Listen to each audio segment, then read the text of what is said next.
Welcome to Texas Rye Whiskey Studies, episode number 22, as we continue our National Rye Whiskey Tournament number 14.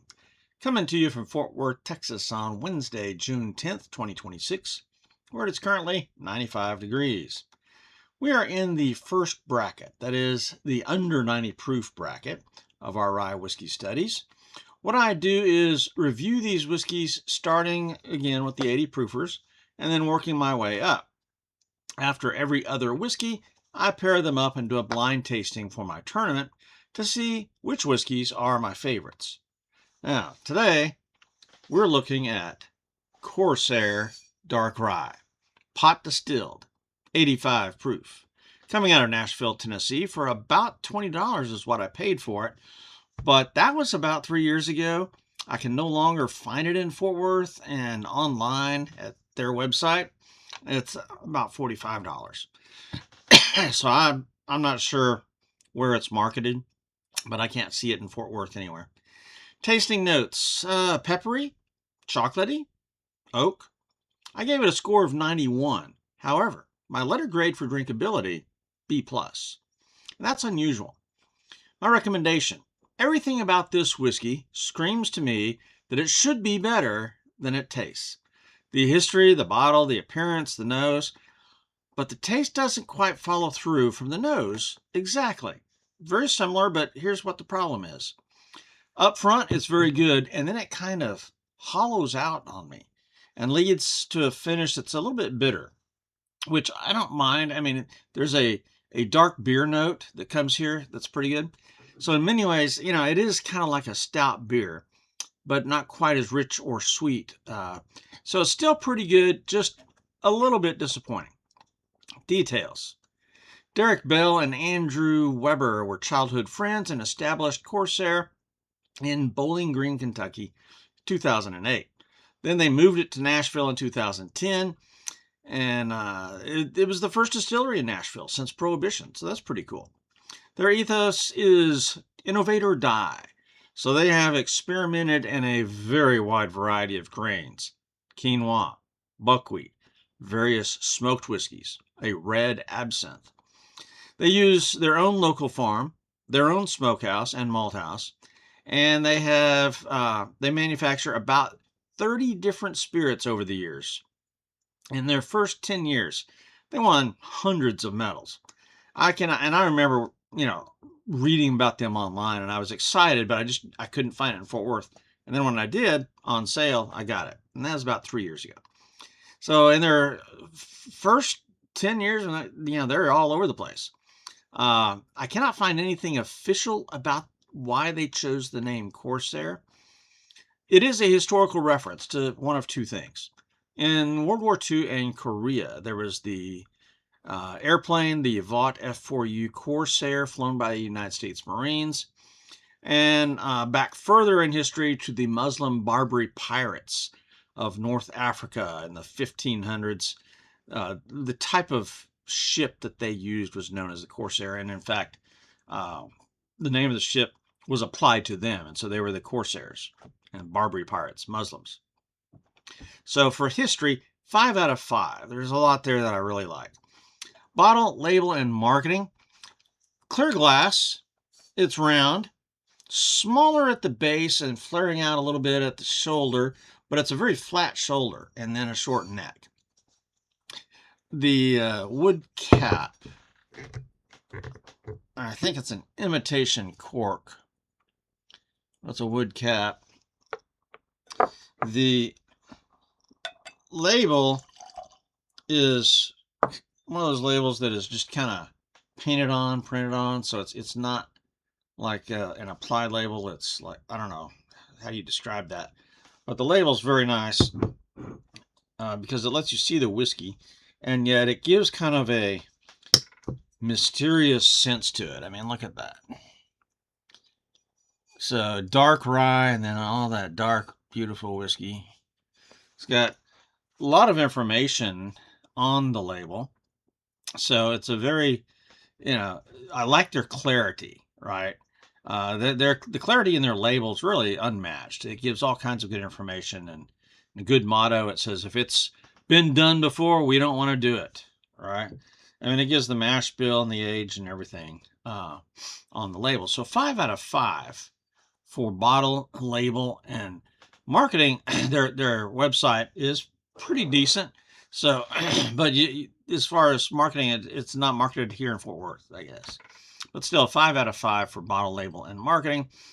Appearance of this whiskey, you can see in there how dark this is, and in the glass, I mean, this is clearly a 4. 4 out of 5 for appearance. I tend to prefer darker whiskeys, so I give higher point value to darker whiskeys. Composition, again, on the bottle, it says 61% malted rye, 4% chocolate rye, 35% malted barley, and it is at 42.5% ABV or 85 proof. Distilled and aged in Nashville, Tennessee. Get this, aged for 8 months. This is very similar to Texas whiskeys. That's wild. This is batch number 13, bottle number 68 out of 311. So for composition, again, a very high score, 15 out of 15. I really like their clarity. I mean, from their own farm and their own smokehouse and malting floor. I mean, everything. This is craft whiskey at its best. Nose. Here we go.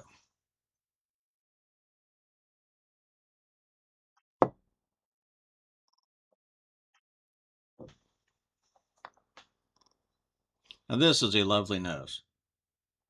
I would normally call this it has Texas funk. But what I've learned is that there are other states that have a similar funk. So it's tied to two things, I think. How they age it in their climate and what type of grains they use and how they use them. So this is heavy on the malt, and I think that gives me a lot of the Texas funk or Nashville funk, as the case may be. And then whatever they do in the climate. But again, it's aged for 8 months. Really? So this has a wonderful nose. Really like this. 9 out of 10. Oak, maltiness, molasses, chocolate, some spices. So a very, very outstanding nose. To the taste.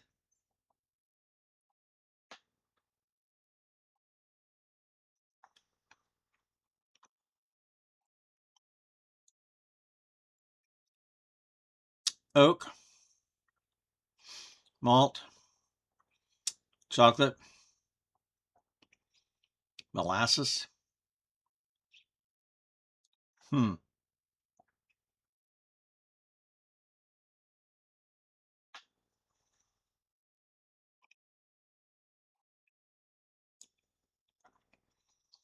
Now this is impressing me more than the first time. Now, you can see I've not had much of this. I had one trial run, and then I did the preview of this, and I did a mixed drink with this. I really don't like judging a whiskey before I've gotten down a little bit. And I think this case is happening even as we watch. This is better than it was the other day.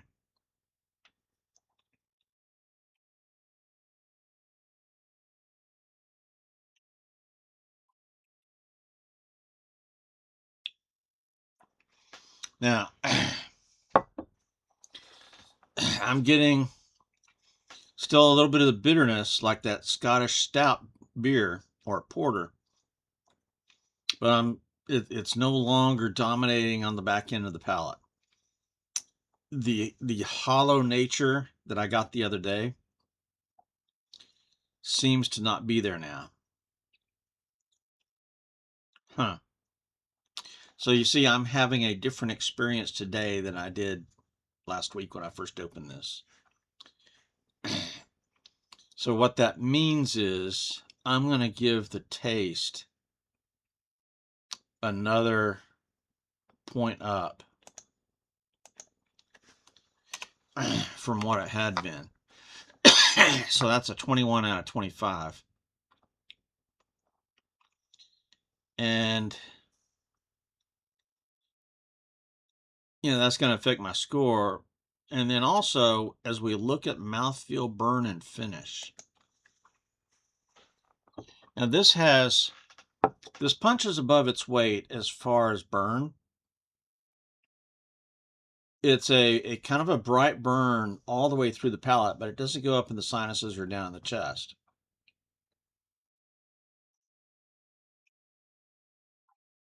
So this is more than mouth tingles. This is a low-grade burn, and I'm going to say it's a little bit above the 85 proof, which I don't mind. I prefer a whiskey with a little bit of a burn. So this is not points off. This is better than it was the other day. The mouthfeel, that hollowness is gone. And so I scored this as a 12 out of 15 the other day, but I'm upping that to a 13 to 15. And the finish is still a little bit quick. There's some oak. It really has kind of a beer finish. And if they took this whiskey and finished it in stout beer casks, oh my. There you go, Corsair. Have a thought.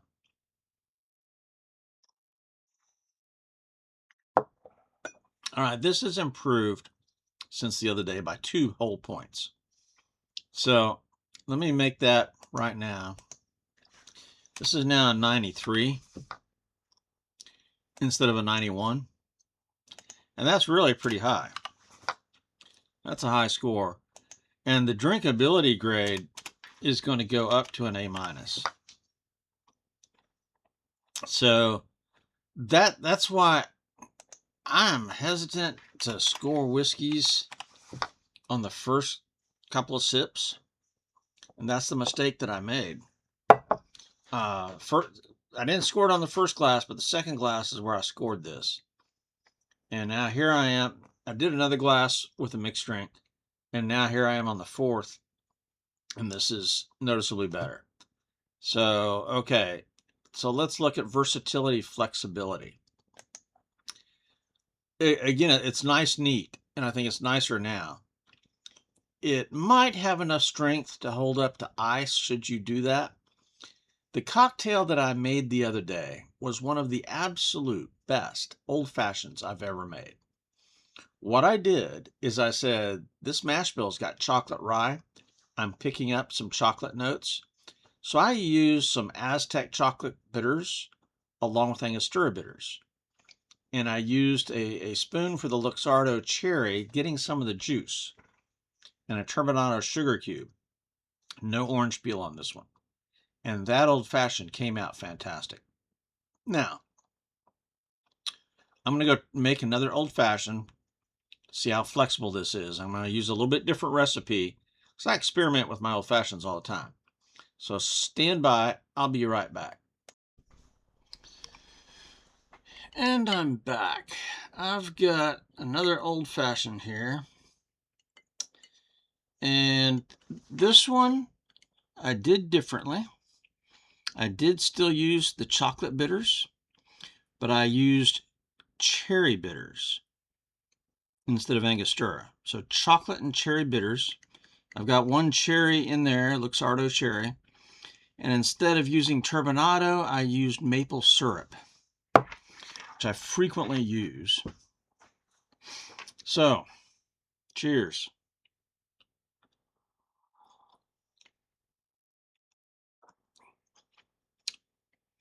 And that is pretty darn good.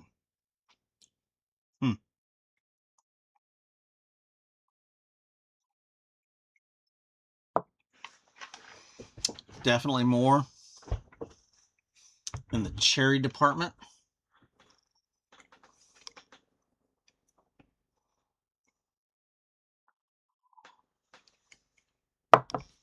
So now, does it